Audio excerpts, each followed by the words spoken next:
Good morning everyone. Assalamualaikum warahmatullahi wabarakatuh. I'm Miss Willy. Welcome back to our channel. How are you today? I'm fine, thank you.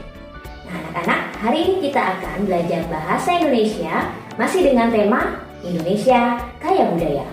Materi kita hari ini tentang apa ya? Materi kita hari ini masih sama seperti materi kita sebelumnya, yaitu menemukan gagasan pokok dan gagasan pendukung, tetapi dalam bentuk yang berbeda. Kalian akan belajar menyajikan gagasan pokok dan gagasan pendukung ke dalam bentuk peta pikiran atau peta konsep, atau dapat disebut juga dengan mind map atau mind mapping. Are you ready? Okay, let's start our lesson now. Check it out! Sebelum kita masuk ke materi hari ini, anak-anak ada yang sudah tahu apa itu peta pikiran? Ya, peta pikiran merupakan cara menuangkan informasi ke dalam bentuk diagram.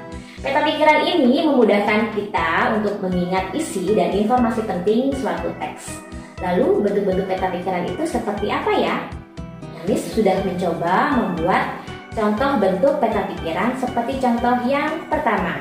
Nah, contoh yang pertama ini Miss membuat dalam bentuk awan, di mana bagian tengahnya digunakan untuk menuliskan gagasan pokok, sedangkan cabang-cabangnya digunakan untuk menuliskan gagasan pendukung.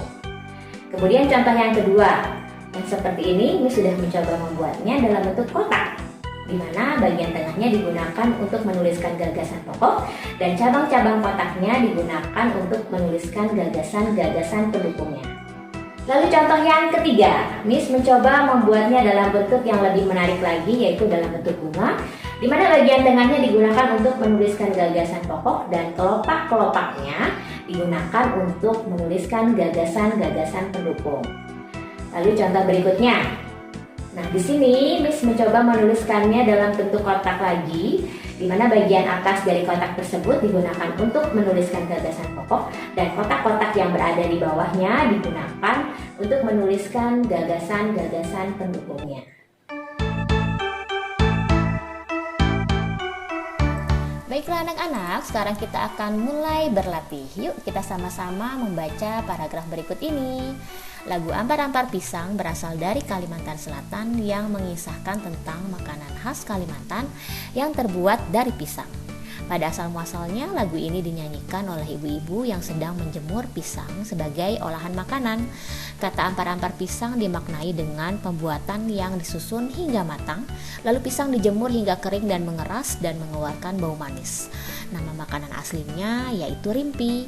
Nah, setelah kita membacanya, kita kemudian menentukan mana kalimat utama dari paragraf berikut ini. Menurut kalian kalimat utamanya yang mana ya? Letaknya ada di mana?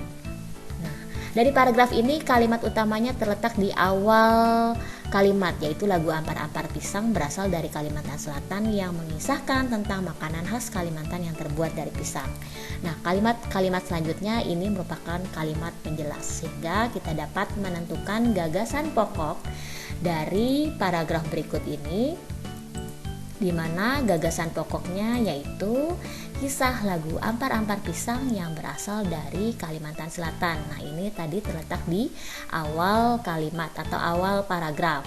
Kemudian gagasan pendukungnya yaitu kita dapat tulis yang pertama awalnya dinyanyikan oleh ibu-ibu yang sedang menjemur olahan pisang. Kemudian yang kedua makna kata ampar-ampar pisang. Yang ketiga proses pembuatan pisang. Dan yang keempat, nama asli makanan tersebut adalah rimpi. Nah, setelah kita dapat menentukan gagasan pokok dan gagasan pendukungnya, kemudian kita dapat menyajikannya ke dalam bentuk peta pikiran agar lebih menarik dan lebih mudah dipahami. Nah, contohnya seperti ini. Bagaimana materi kita hari ini? Menarik dan mudah dipahami, bukan? Nah, selanjutnya anak-anak dapat langsung mencoba menemukan gagasan pokok dan gagasan pendukung dari suatu teks dan menyajikannya ke dalam bentuk peta pikiran. Miss yakin anak-anak dapat membuat peta pikiran yang lebih bagus dan lebih menarik lagi. Untuk itu, selamat mencoba, selamat belajar, bye. Wassalamualaikum warahmatullahi wabarakatuh.